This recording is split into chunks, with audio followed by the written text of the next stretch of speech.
All right, I guess we're doing this. Welcome to Still Against All Odds, alongside producer Mikey Meatballs. I'm joined by the degenerate trifecta, Harry, Parlay Kid, and Brother Brian. What's going on, fellas? What's going on, Joel? Hey, Joel. What's going on, buddy? Oh, another late night of watching glorious football. Indiana wins their Oh, first national championship. What an exciting game, 27-21. Miami covered. If you took that, congratulations. 100 to 1, the longest preseason odds of any champion across the major sports since the 99 St. Louis Rams, who were 150 to 1. But unbelievable story. Parlay Kid, quick thoughts on this 16-0 perfect season and Kurt Signetti and Indiana Hoosiers. yeah, 16-0 perfect season. Just years ago, probably 12-0 would have been like the max amount of games, right? Now you're getting 16, basically an NFL schedule. They have to now go down as the greatest college football team of all time, in my opinion. Probably one of the greatest stories of all time, also in my opinion. From where they came from. And nope, if 5 years ago, 2 years ago, if you would say Indiana would be a national champion, 16-0, there's no way you could have fathomed that. No way at all. Coming out of the Big Ten, where they've always been getting beat up on. What a job! So happy for that university. It is now. By the way, Indiana is now a football school, no longer a basketball school. Yeah, they took out. I like how they took out some heavyweights on their way to Oh, on the way to everybody. this. Yeah, it's pretty incredible the whole story. And Kurt Signetti, I love it. Like he came in talking smack and look, Google me. And in 2 years, well, he looks like every dad from my childhood who worked out at the JCC. Like that is exactly who I saw naked in the shower, unfortunately, when I would go to play basketball. And they'd be like, "Hey, Joel, how's it going?" And I would just turn right around. I would say, "Never mind. Put a towel on, Kurt Signetti." That's what he Oh, looks like. But Harry, I don't know. It was pretty a great game. Miami missed a field goal, get a block punt that cost them the game. I don't know. Miami was in it, but I don't know. What were your thoughts on this whole game? Yeah, I mean, I thought it was a very well played game. Yeah, but that block field goal was, or punt was huge to get that touchdown. Um, Mendoza, though, just the play. I mean, to winner. score the way he did on that play on the fourth down call, he cuts right. And I mean, if he gets tackled at the three, they got the first down, they'll probably score. It gives the extra effort and dives in. What a moment, for for football in general. And a lot of problems with college football these days, definitely with the money and it's gotten out of control and everything. But 2, 3 years ago, we would have never thought or seen anything like this, ever thought that this was possible. It was all the SEC. It was all the SEC and it was Ohio State and Michigan, and that was kind of it. And now it can be, look, if Indiana can do it, anybody can do it. Mhm. And I thought it was just it was a fun game, even though I really that field goal kind of screwed me because I lose both. I lost minus. I didn't win the teaser on the pod, but I had under 47.5, and I was hoping, whatever. I was going to lose anyways after Miami scored that touchdown, so I didn't cover with Yeah. Indiana. I lose No, both. we know, Still a of fun course. game. No, Fun game. all right. There's no And Cinderella by the story. way, They're not going to this make this game. movie without acknowledging, and then Harry lost a bet because of it. Yes, of course. Let's That's how this also thank our movie ends. buddy Dave Damashek, who's an Indiana graduate as well. I think he, Congratulations, Yes. Dave. I think he told me he was going to the game, so I Yeah. hope he did. Yeah. You were rejected by Indiana, right? When you applied, is that what you told me? No. I was rejected by IUPUI. I was Ah, rejected by Indiana and Harry, Purdue. Harry, it's so funny you say that because I was just ready to say that. Indiana, University of yeah. Pennsylvania, Indiana. Emphasis on the PU. Yeah. You Oh right? my gosh. And then Bri, for you, this has got to be exciting. You had Tom Brady and Mark Davis at the game, and Fernando Mendoza. Just you got to be excited now. This is talking about putting your stamp on a season. The guy's a winner. Raiders look like that. At least they found their guy. Yeah, well, look, you can say what you want about Mendoza. I know a lot of people last night came out and they were criticizing him during the game, even though, there was a couple plays his receivers had a few big drops on like third downs that could have extended some drives. But yeah, a lot of people, calling out his flaws. But the one thing you can say about this kid is like really is a winner. Seems like everybody loves him, even if he is a little weird. Seems like everybody loves him. So, I think it's I think just the culture change, right? You need, especially in Vegas, right? When you're in Vegas, you need, you need somebody strong like that. So, it could take him a little while. He's going to have his lumps, especially if they're, without an offensive line. But, I'm definitely excited for what he could Yeah. bring, mentally, especially mentally. I mean, there might be some limitations physically, but it should be fun to see what he could do. Yeah, I mean, you said you can't argue with him on the field. He stepped up in the big moments all season, made every huge throw that he had to make. That 4th and 5 run is going to live in college football playoff history. But Yeah. it is true. It is like off the field. He's not for everybody. Like every time he's interviewed, he's like on a job interview. It feels like, and it is weird that how many times does he have to tell us, "I would die on the field for these. I'm going to die on the field." Like so it got me thinking, we've never done this before, but I have a riverboat question from a guest captain, my buddy Rob Crabb. We should do this, have guest captains. And my buddy Rob Crabb posed the question, who is the corniest major athlete we've ever seen in our lifetime? Hmm. So I thought, as a guest captain, Rob Crabb, that's what he wants to know. I set the odds. Russell Wilson minus 125, Alex Rodriguez plus 185, Dwight Howard plus Yeah. 250, or any Duke basketball player from the past 35 years plus 450. Or you could take the field very quickly around. Let's go around the horn. Harry, who is the corniest major athlete in I our don't know. lifetime? I think born and raised in Buffalo, New York, I got to go with Rob Gronkowski. What? I mean, he's Gronk. goofy with what he talks about, what he says. Sometimes he tried the field goal, the kicking thing for FanDuel, and I think he was 0 for 2, didn't even come close. Mm. Guys bust his chops all the time. I mean, Nikki Glazer ripped him to shreds during the Tom Brady roast. I mean, it's got to be Gronkowski. Oh man, that's a weird one. I All don't think right. he understed the question. Yeah. Corniest? Can you repeat the I question? think he said horniest. He said, not horniest. I said corniest. Horniest. Yes, Rob Gronkowski, very horny guy. Oh, But then all I, right. then I Yeah. screwed it up. Oh boy, Brian, take I was over busy here. today, man. I was Yeah. busy. Yeah. Well, Oh look, man. I think if you said A-Rod years ago, I think that definitely would have been it. But there's some things about him when he does the Fox, the pre-post game shows. He can be enjoyable at times to listen to. So I would definitely say Russell Wilson because Oh, there was a part of his career, right? And I know you had him as the favorite. I'm not sure what happened, right? Right. At the beginning he was a very religious guy, right? And he might have said some religious things. But then he turned into, it just became very weird, very corny. That whole Mr. Unlimited thing just kind of took it to a new level. And it's funny because I felt like, Let's ride. he Let's goes, ride. I know those things, right? I don't know what happened. And he was saying those things like as he got worse in his career. And, Yeah.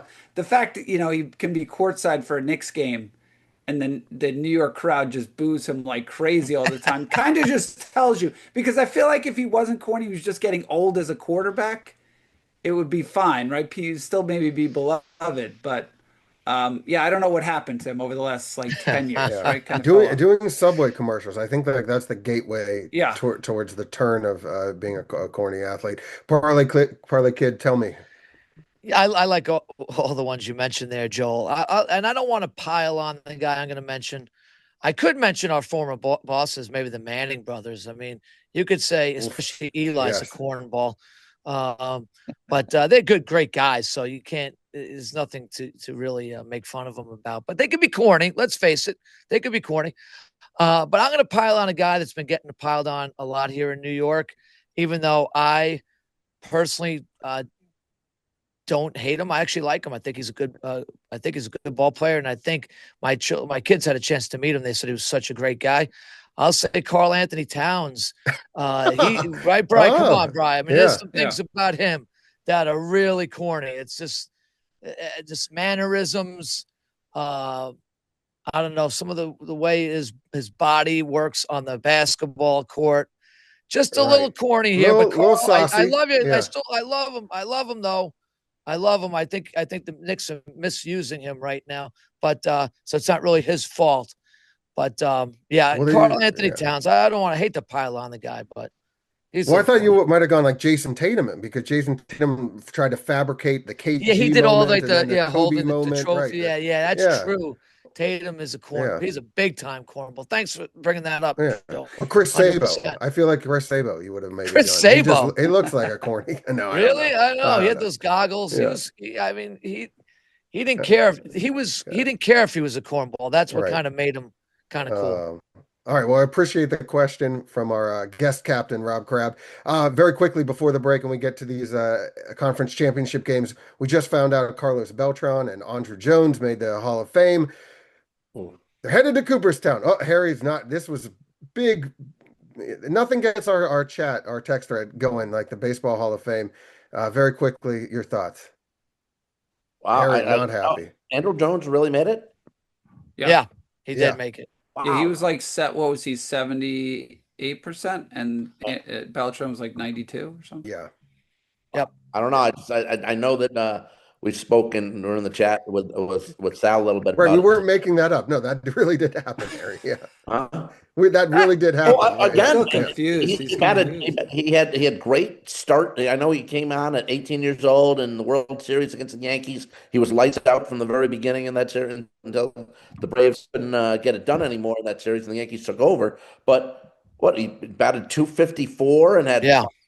five I mean, great with a glove, no doubt about it. But five All-Star appearances. I don't know, 254 when you're not a overly Correct. a home run hitter and just totally power. He was everything with speed and he get hits and everything. But to bat 254, I don't know. I don't see that. I mean, again, I've made the argument, Darren, better than, and Sal knows that Dale Murphy's my favorite player of all time, and he's got two MVPs, and he was on a terrible team for a lot of his career, and should have got a third MVP, but they gave it to Andre Dawson, who finished last with the Cubs, who finished last this year. They'll never do that again.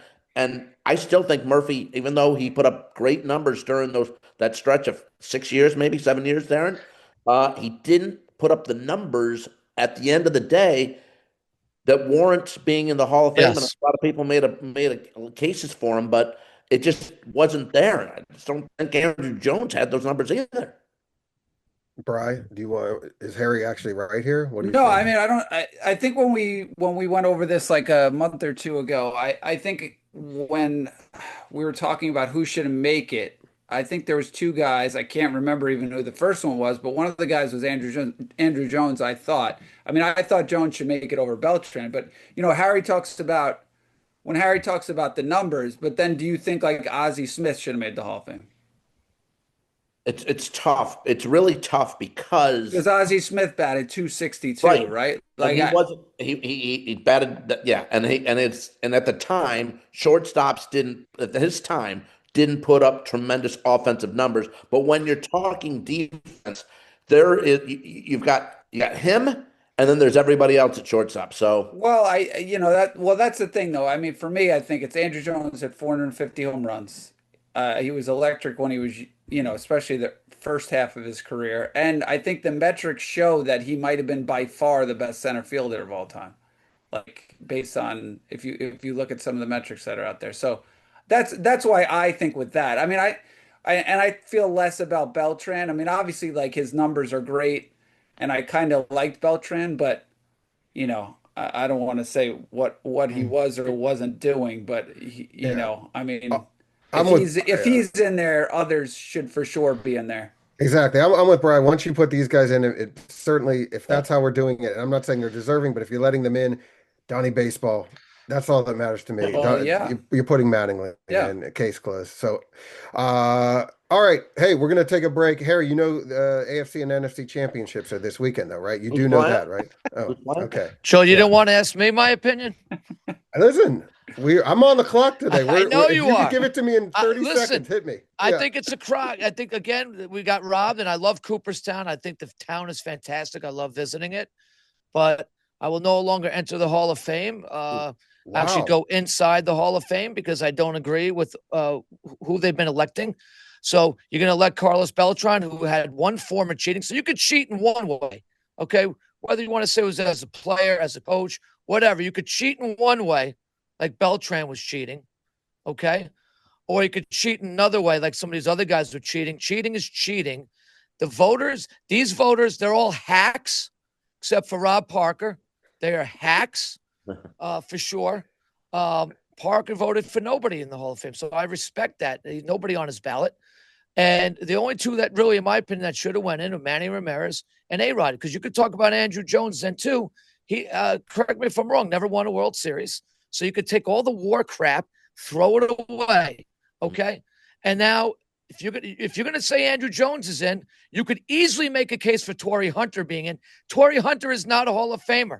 His numbers are very comparable in terms of even Gold Gloves. He had 9 Gold Gloves as a center fielder. He will never make it the Hall of Fame. And Jones is going to be in. So I don't get it. It's the Hall of Very Good right now. It really It's is. become the Hall of Very Good. Oh man, now you're gonna have to find something else to do this summer. This is Barry Bonds not in. I'll be up in Cooperstown for Roger a week. Clemens not in, and now in the Parlay Kid summer will this never year. be. I'll be up there. I just will not go inside the Hall of Fame. I like that. You should pick it. I want to see you pick it in That front would of. be funny. That would be amazing. Yeah. No It's- Beltran, no Jones, it says on the sign. No Sicoli. But the thing is, once you put Baines in and Roland in, I mean, it's just been a Well, been a yeah, spiral 100%. downwards. 100%. Those two guys. since then. It's been a spiral downwards. And these guys, they are hacks, Joel.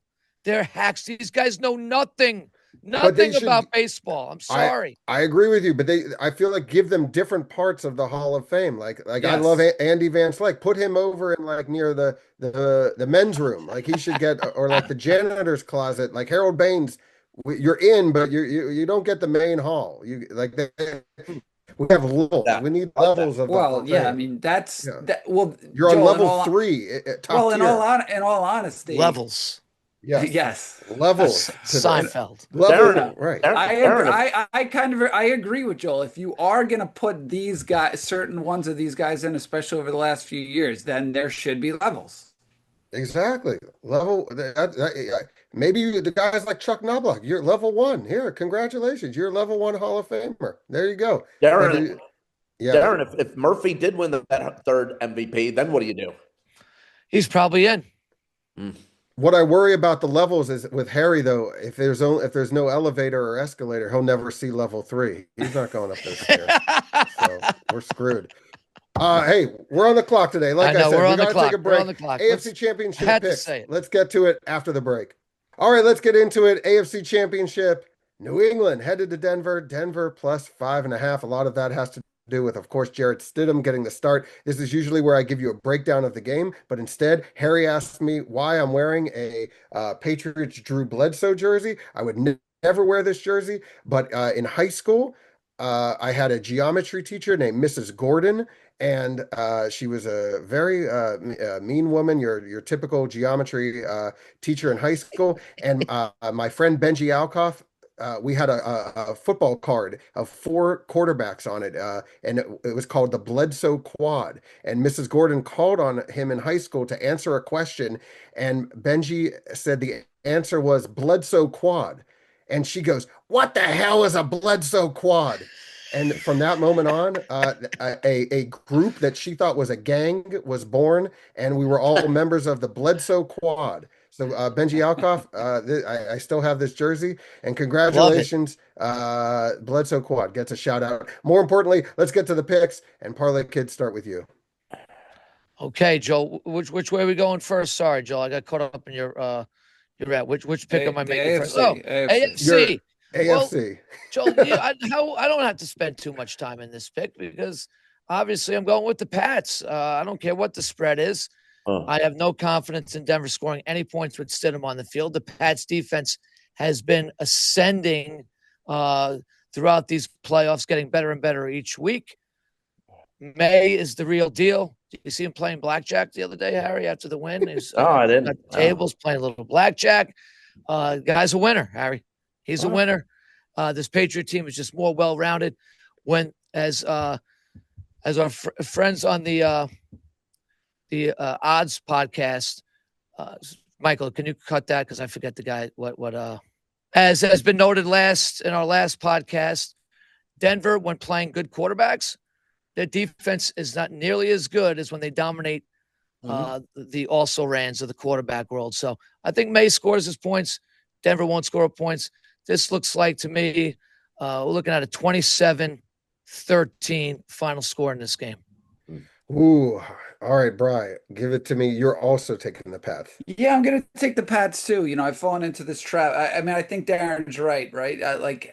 I feel like every game recently where there's a big time player out, I've gone with that team that has that player Right, out, and right. that has not worked out, right? Collins being out, that significantly hurt the Texans offense, even though Stroud, I'm not sure if he would have ever found him. But I do think, it's weird being crazy to be home with getting 5.5 points, but Stidham has so few games.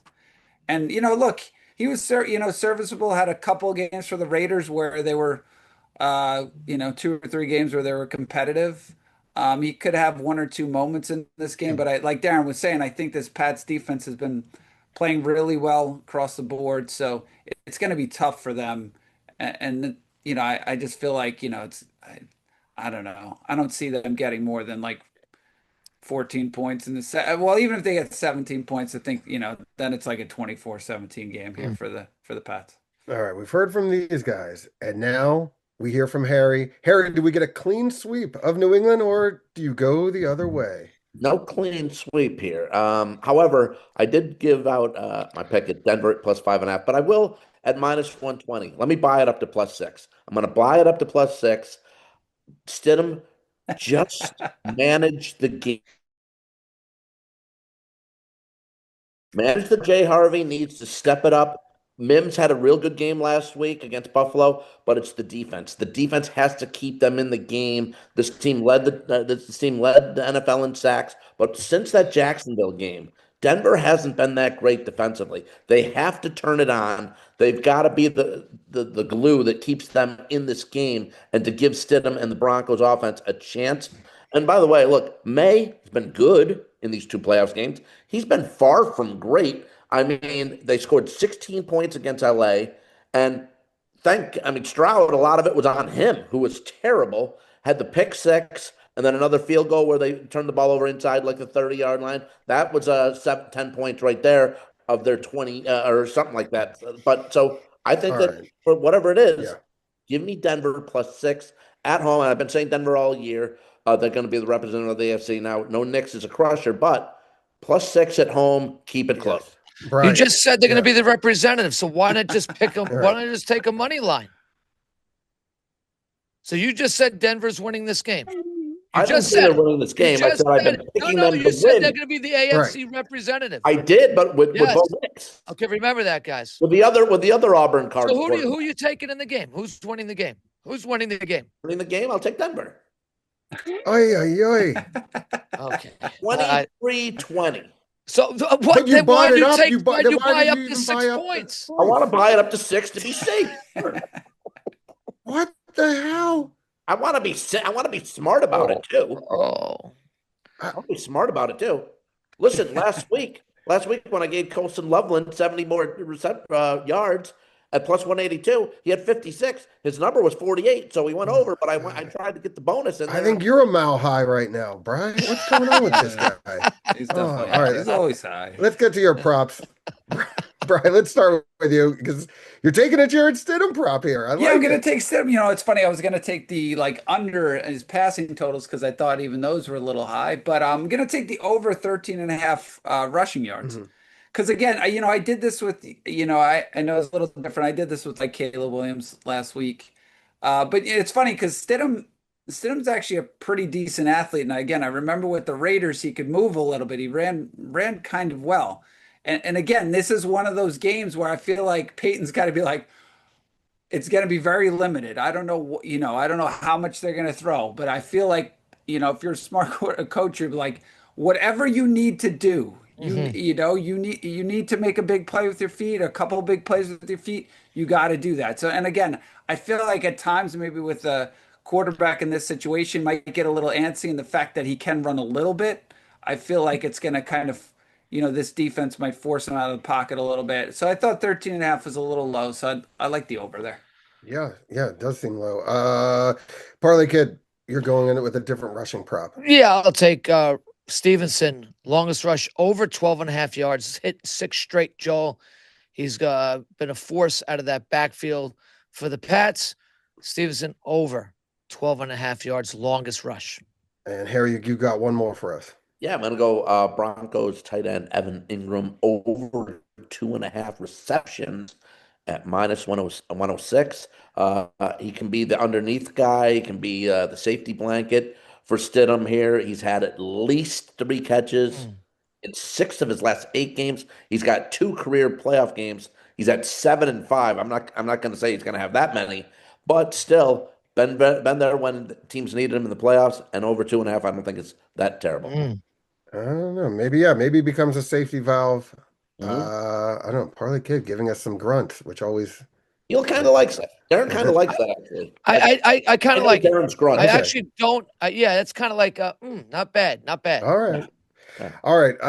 So there you go. That's who these guys like for the AFC. I think Harry covered his bases either way, I think, for whoever wins. I know your grunts, but it's the wife, Darren.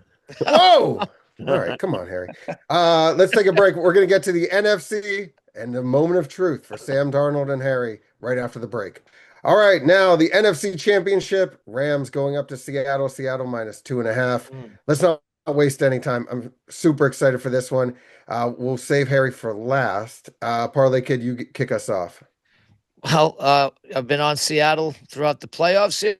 I'm not changing my mind. Highest point differential in the league. When they win, they seem to win big a lot of times, beating up on teams just like kind of New England. We think New England's defense is humming along. The Seattle's defense is relentless. They hit hard. They attack. The home field advantage is a major advantage here in Seattle during the playoff season. Seattle rather easily in this one, Joel. I think this minus 2.5 isn't nearly enough. They win by a full touchdown, if not more. All right, Bri. Yeah, Dara's been on Seattle, but you've that's a little surprising. I feel like because he also is like the Rams, and I love McVay. yeah. I love McVay, but it's their turn. It's Seattle's turn, Joel. Year 2 for their coach, right? It's their turn. This is it.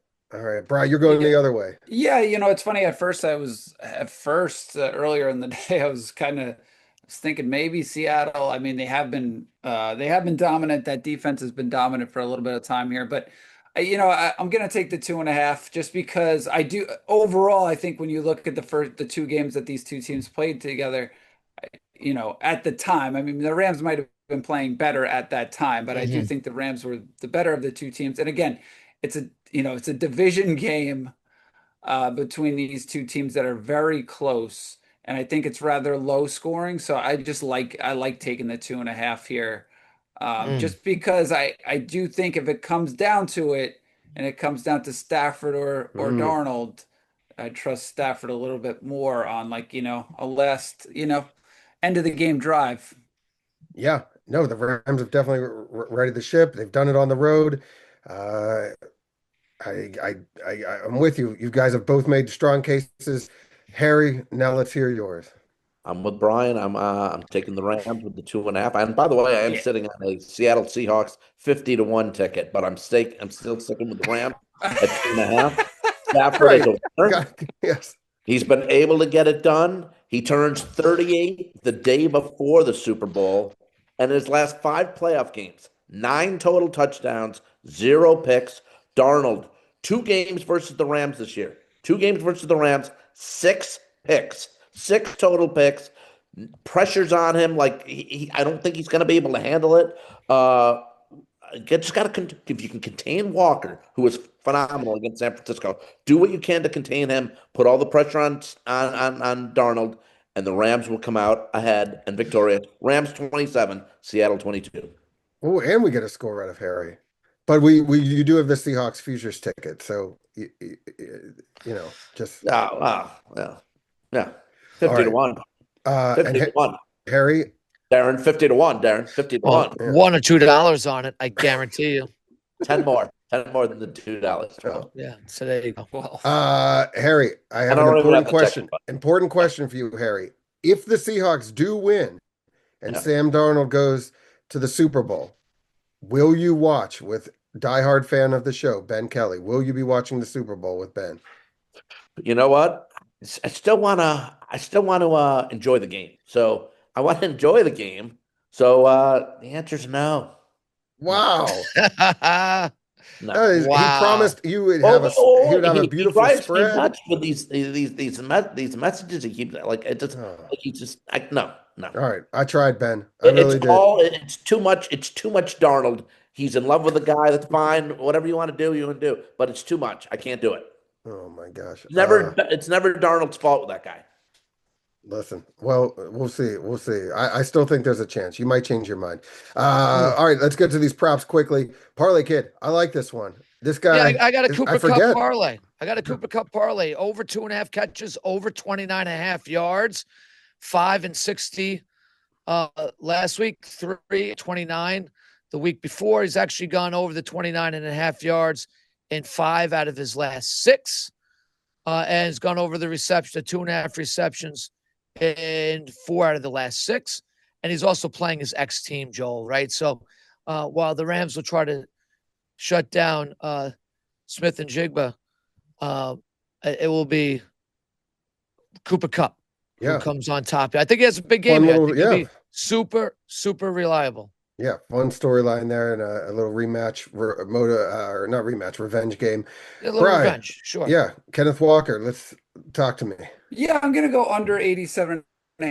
Look, he actually had good rushing games recently. He's had some decent rushing games against the Rams as well. But I do think this is one of the, I feel like 87.5 is a little high for this type of game. Mm. I do think the Rams strategy defensively, they did a better job last week against the Bears. And I do think the focus will be shut down the run game in this. Let's make Sam Darnold try and beat us here, and then hopefully try and force Darnold into some turnovers. So I do think the emphasis will be to stop Walker in this game. So I'll go under 87.5 Mm. yards. All right, and finally, let's close one out with Harry, which I think if there was any bet that you knew Harry would take, this would be it. I could have filled it in for him, but let's.